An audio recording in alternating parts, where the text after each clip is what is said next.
Mutual presents Under Arrest, starring Joe DeSantis as Police Captain Jim Scott. Under arrest.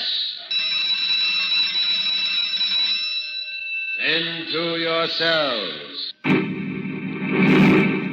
Criminals behind bars. Under Arrest, the story of Police Captain Jim Scott's fight against crime.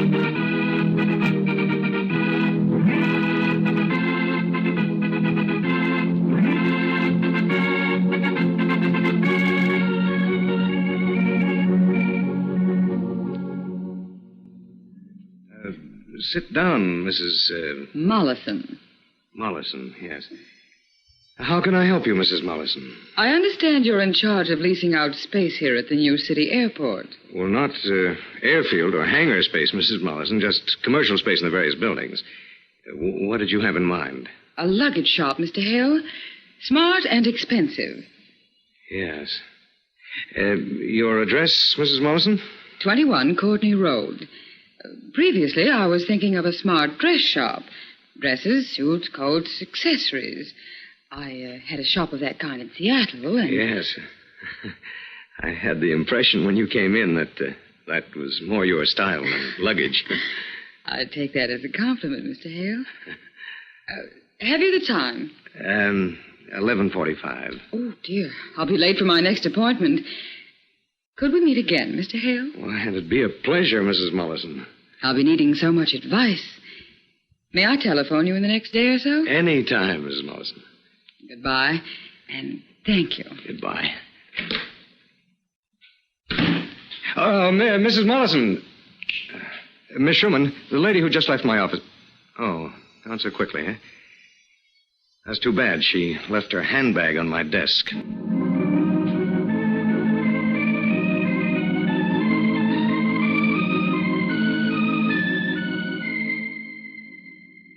Captain Jim Scott speaking. That day I was at my desk at headquarters. I never knew Dave Hale, general manager of the city airport. Never been any reason why I should have known him. But that day he phoned and came to see me. Well, Mr. Hale, you don't want me, do you? You want our lost and found department. I know it seems odd, Captain Scott, but open the handbag. Oh, see. She didn't come back right away, so I opened it to look for her address, and that's what I found.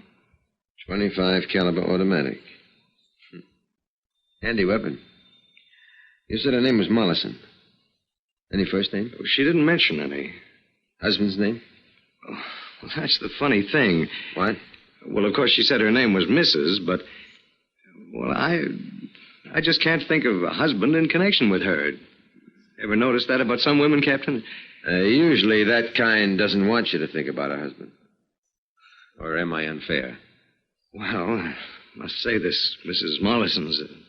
Since she came to your office on business, didn't you write down her name and address? Yes, but when I looked for the piece of paper later, it was gone. Remember the address? No. I'm so used to writing things down, I rarely remember such details. Just a second. Sergeant. Yes, sir. Check the city directory for a woman named Mollison. Mollison. Mollison. And see if anybody named Mollison has a license for a 25 caliber Frascati automatic. Yes, sir. Of course, I suppose Mrs. Mollison will call back for the handbag, but, well, people who carry guns worry me a little, Captain. That's why I wish more citizens were like you, Mr. Hale. Then there'd be fewer unauthorized deadly weapons floating around. But, the gun isn't the entire reason you came to see me, is it? You're very discerning, Captain. Well, the fact is, holding a job under the city administration as I do, I just like to avoid any chance of trouble. And a good-looking but gun-toting woman looks like trouble to you, huh? Am I wrong? No, I was going to say it if you hadn't, Mr. Hale. Excuse me. Yes? About Mollison. No such gun license. And the city directory? There are 17 Mollisons listed, Captain. I'm having the list typed up, sir. Thank you, Sergeant. You heard that, Mr. Hale. Tomorrow, if I can spare a man, I'll have those 17 Mollisons checked. And when you hear from the lady, let me know. If it seems advisable, play along with us. I think you're right to be suspicious.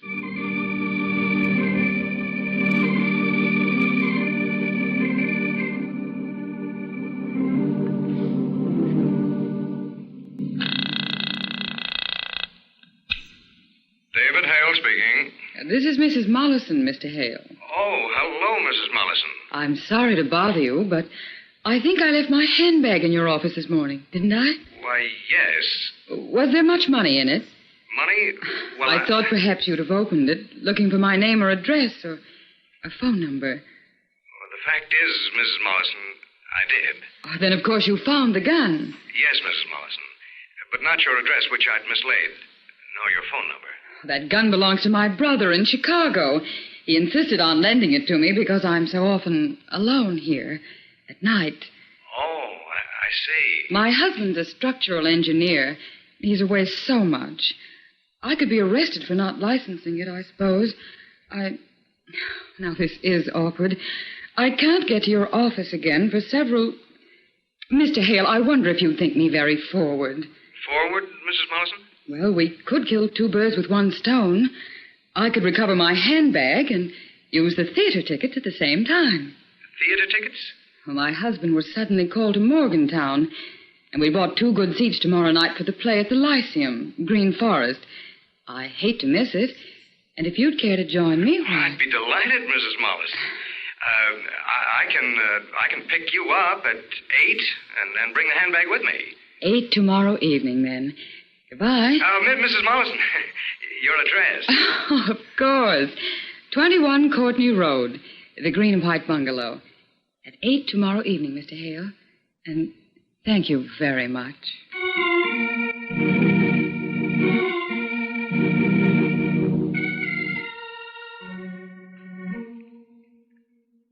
Oh, hello, Mr. Hale. I heard from Mrs. Mollison, Captain Scott. She explained the gun quite satisfactorily. It's her brother's. She's going to license it. Good. As to the rest, I'm going to the theater with her tomorrow evening. Good.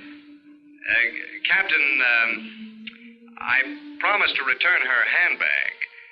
When I do, the gun ought to be in it, don't you think? Well, yeah. All right. I'll remove the firing pin just in case, and I'll send it out to your office right away, Mr. Hale. Good luck with Mrs. Mollison. Hope you don't need it.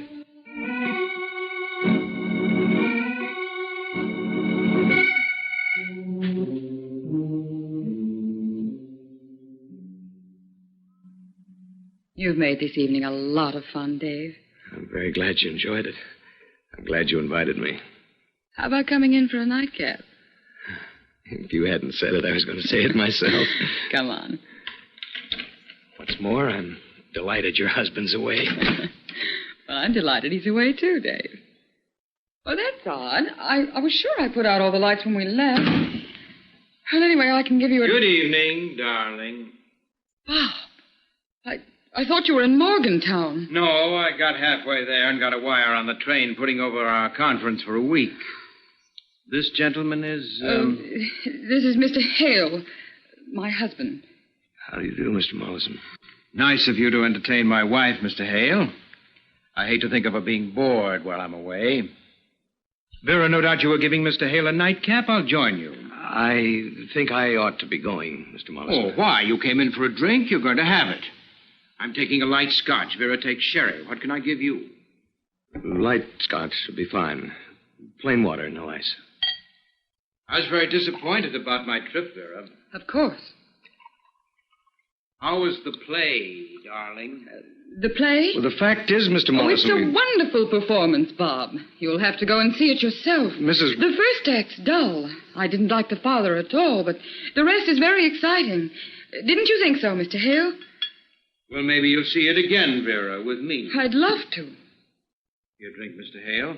Not too light, I hope. Thank you. Your sherry, darling. Thank you. Did you have any trouble getting the right seats, darling? What? When I left yesterday afternoon, I put the tickets here on the desk. They're still here. Oh, yes. I assume you forgot them and explained that to the doorman. That's right, Mr. Mollison. I mean, Mrs. Mollison did forget them, but we didn't go to the theater at all. I just told that little fib, Bob. I didn't want you to know I was careless and let the tickets go to waste. I'm sorry. Oh, I don't mind. Yes, actually... we went over to the Gedneys. I wanted Mr. Hale to see Bill Gedney. We played canasta, and Came home. Nice fellow, Bill Gedney, isn't he, Mr. Hale? Until he starts talking about his car. You know the way some people can be so dull about their cars? Oh, yes, very. Vera, now I realize how you met Mr. Hale. Oh? Just putting two and two together. Mr. Hale is manager at the airport. You were there yesterday. You must have forgotten something, possibly a handbag. Mr. Hale returned it to you. Good guess? Perfect, Mr. Mollison. You have it back, darling. May I see? Well, it's in my hand. Isn't that enough? I want the gun, Vera. The gun? May I? Here. Thank you. I don't like you to carry a gun, Vera, no matter what. I'm going to send this back to your brother. I'm glad it's not loaded. Now, what's this? What? In your bag, one of those stupid noisemakers that they give away in nightclubs. This one is from the Club Serpentine. You didn't go to the theater. You didn't go to the Gedneys either, did you? You went to the Club Serpentine. Mr. Mollison. Oh, I don't mind the Club Serpentine, Mr. Hale. But I violently object to being lied to by my wife and another man. Bob, please. Mr. Mollison, I don't quite understand. Leave this all to me. I think you'd better go. That's the point my wife and I both agree on at this moment, Mr. Hale. You're going. Yes. Good night. Oh, this is all my fault, Mr. Hale. I'm truly sorry. Good night, Mrs. Mollison.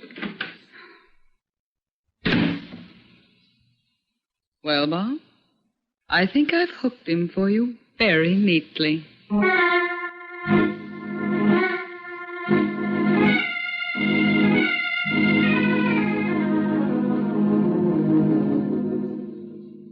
Who'd you say, Miss Schumann? Oh. You better say I'm busy and can't. No. Send him in, Miss Schumann. Come in, Captain Scott. Hello, Mr. Hale. I haven't heard anything further from you about Mrs. Mollison. No, sit down. Thanks. What happened?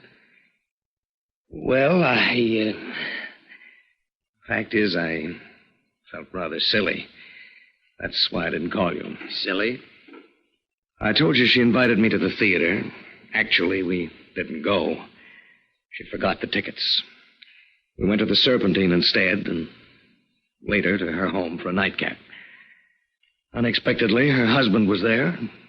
For some reason, Mrs. Mollison lied to him about where we'd been. I was very embarrassed. Mollison ordered me out. Hear from her since? No. You said she lied for some reason. Yes. Occur to you what the reason might be? She may figure what Mollison didn't know wouldn't hurt him. I figure she lied just to put you on a spot. Involve you in a relationship with her. She doesn't seem that kind of woman. She's very intelligent. She's lovely. Why else would she have lied? Captain, maybe your profession leads you to read all sorts of sinister meanings into trivial incidents. For a reason, Mr. Hale. Many a trivial incident has a sinister meaning. Blackmail is one of the sleaziest crimes there is. Blackmail? Blackmail. It's one of my duties to nab it. I suspect some kind of blackmail scheme is in the wind. And now, Mr. Hale, I'm not going to ask you to keep me informed. I'm warning you. That's rather high-handed, isn't it, Captain Scott? For your own good. Cut that dame cold, or if you do see her, let me know what happens. You invited me into this situation. When I'm convinced it's nothing, as you want to believe, I'll be the first to invite myself out. Goodbye, Mr. Hale.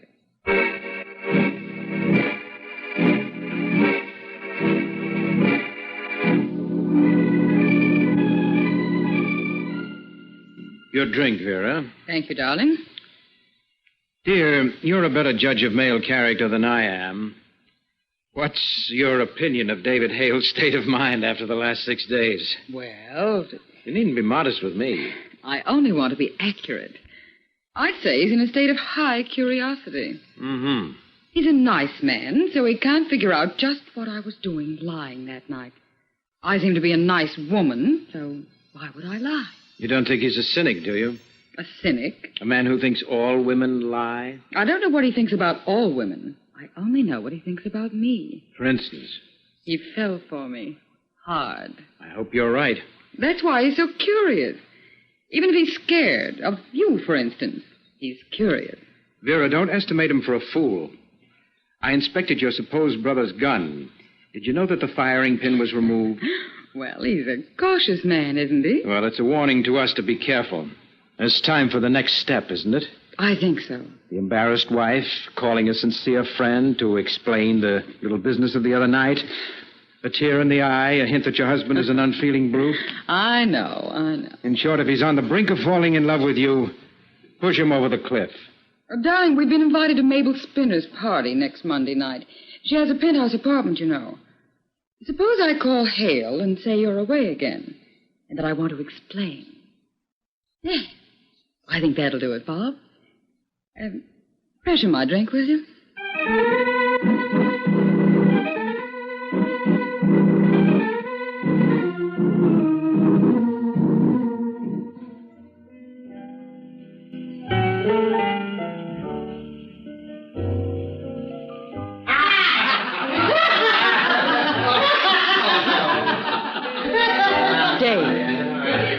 Yes, Vera? Let's go out on the terrace. Yeah, of course.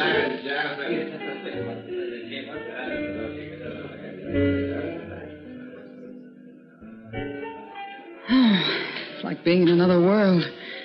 Oh, what a beautiful night. Dave, please don't be angry. Angry? I'm not angry. You're angry because I still haven't explained why... It's not important. Dave, I don't want to lose you as a friend so soon. I felt so badly I embarrassed you that night. I lied on the spur of the moment.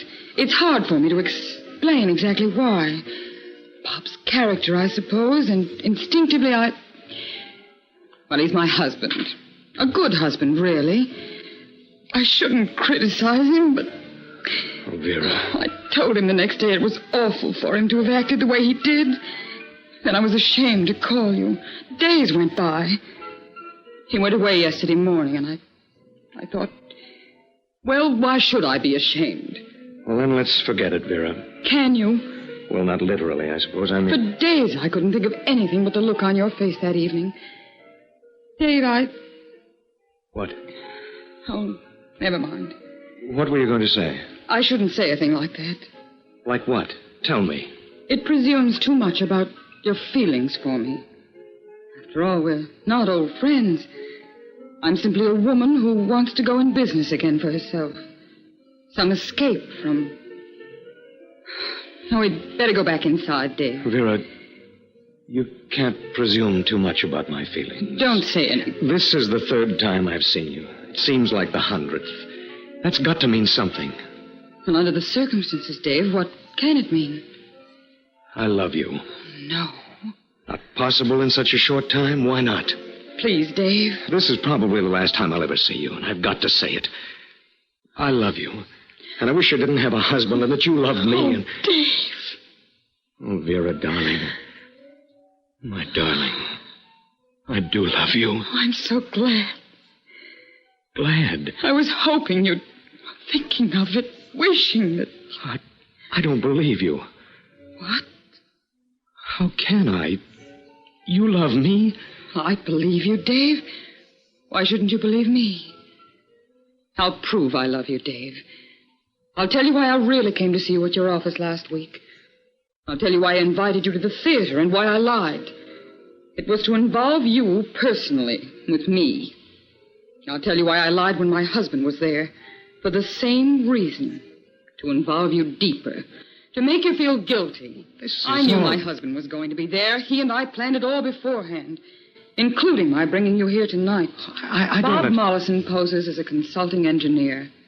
He has an office, all right, but he's no engineer. I never ran a shop in my life.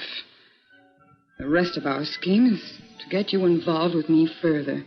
Then blackmail you. Vera, this Bob's is all... figured out a scheme for making all tenants of the airport pay kickbacks to you for getting good space. He'd even pay you half the money. It can run into hundreds of thousands over a period of years. Blackmail? Bob's sure you can be blackmailed. He figures you'd come into the racket with us to prevent its becoming public that you and I were... I'm not married. There'd be no great scandal. You're appointed by the city. How long could you keep that job if Bob linked your name with that of a female jailbird? You? 4 years in the state penitentiary. Why? Same scheme as this, in another city. We made some mistakes, and the victim wouldn't blackmail. Now, do you believe what I said? All that? Yes, I suppose I do. I mean, do you believe that I love you? Is this the same mistake you made before? Falling in love with a victim? No. Well, you made another. What? This time you'll let the victim really fall in love with you. Well, we'll both have to get over it. Yes. Together. Together? We'll go to Chicago, New York, any place. And from there notify Mollison you want a divorce. We'll get married. But your job. I'll get another. Will you do it? On one condition. What? I want to protect you. I'm going to tell Bob the whole thing, the truth, and ask him to settle everything quietly. Oh, darling, I'm so happy. I'm scared to death.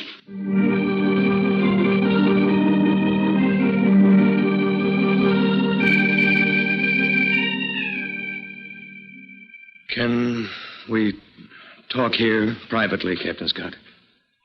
Sergeant. Yes, sir. No interruptions, no phones, no nothing till I tell you. Yes,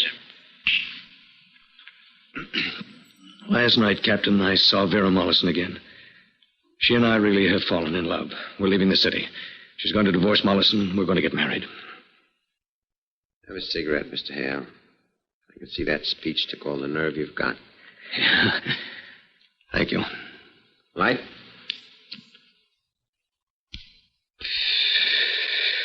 Then I was entirely wrong, was I, Mr. Hale?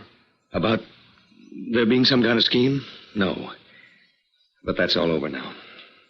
It was a scheme, but it's over? Mrs. Mollison and her husband planned to blackmail me into a racket involving kickbacks on airport rentals. Hale, after I got her name last week, I inquired about her in the federal identification files in Washington. Vera Hammer, evidently the same girl, spent 4 years in a New York state pen for attempted blackmail. She told me. Well, Mollison's her husband, all right. Real name's Miller. Stoney Miller. Used to work the big con in Kansas City. Served 3 prison terms. I don't care anything about him. But, Captain, I've come to you and told you all this because of our previous conversations. Now I want you to forget the whole matter. You let this bust in the papers and you're out of work, Hale. She's asking Mollison to let us handle the whole thing quietly. You think he will? Even crooks aren't all bad, Captain Scott. Why wouldn't he? You stand to lose a lot more than your airport job. You've got a future in the city administration, haven't you? Well... Don't you realize you're giving Mollison a stronger weapon against you than he had before? What? How? To frame a man with a variation of the old Badger game is usually pretty good, even though the emotions involved aren't very important. But now you're very deeply involved with this woman, and she with you.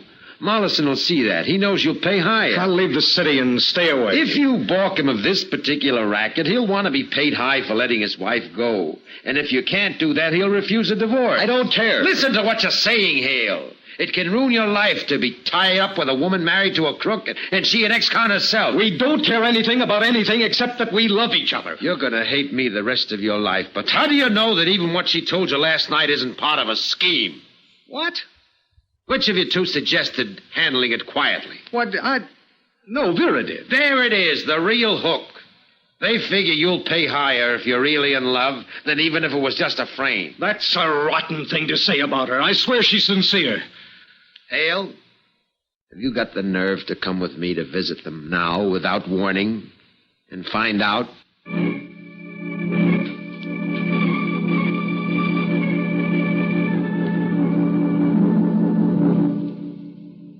Well, this is all wonderful, Vera. Wonderful. Then you'll let me handle the divorce thing quietly? Oh, sure. Why not? Oh, Bob, I'm sorry I disappointed you.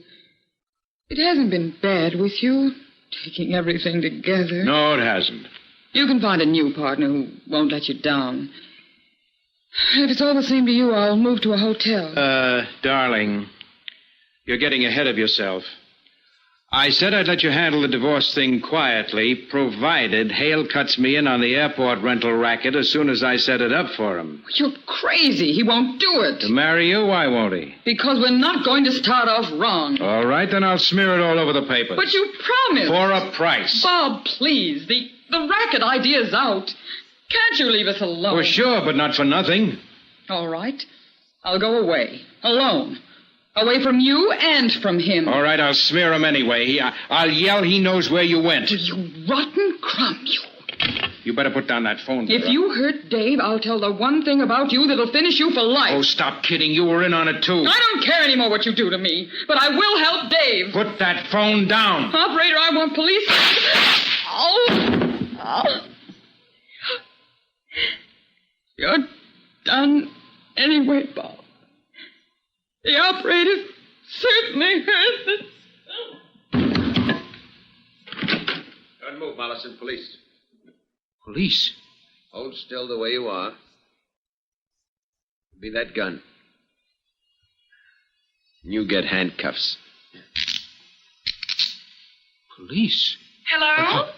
Hello? Captain. She's dead. Hello? Hello, operator. This is Captain Scott, police. It's all right. Oh, thank you, sir. Mollison, I'm arresting you for the murder of your wife. Scott. She's dead. He killed her, the murdering. Oh, leave him alone, Hale. But he killed her. We'll all take care of him for that and for a previous murder. I was hoping I wouldn't have to tell you, Hale, but through you, 2 vicious murders have been caught. 2? Yeah. Because of the inquiries I made in Washington, I learned that Bob and Vera Miller, these 2, were wanted for 2 years for the planned murder of a man in Philadelphia. Oh, no. I'm sorry, Hale. It just couldn't have worked with you and her. Operator, police headquarters, please.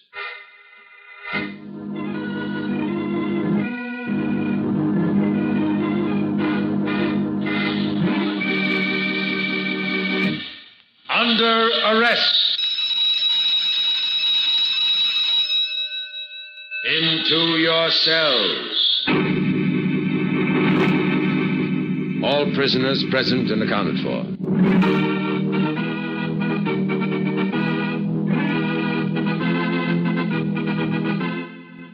You have heard Under Arrest, presented by Mutual and starring Joe DeSantis as Police Captain Jim Scott. Today's case was especially dramatized for Under Arrest by Paul R. Milton. Original music was composed and played by Al Finelli. Heard in today's cast were Rita Lynn as Mrs. Mollison, Eric Dressler as her husband, and Court Benson as Mr. Hale. All names of persons used in Under Arrest are fictitious. Any resemblance to names of actual persons, living or dead, is coincidental. This is Ken Marvin speaking.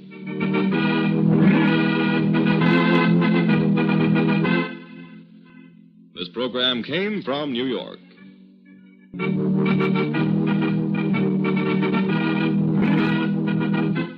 This is the Mutual Broadcasting System.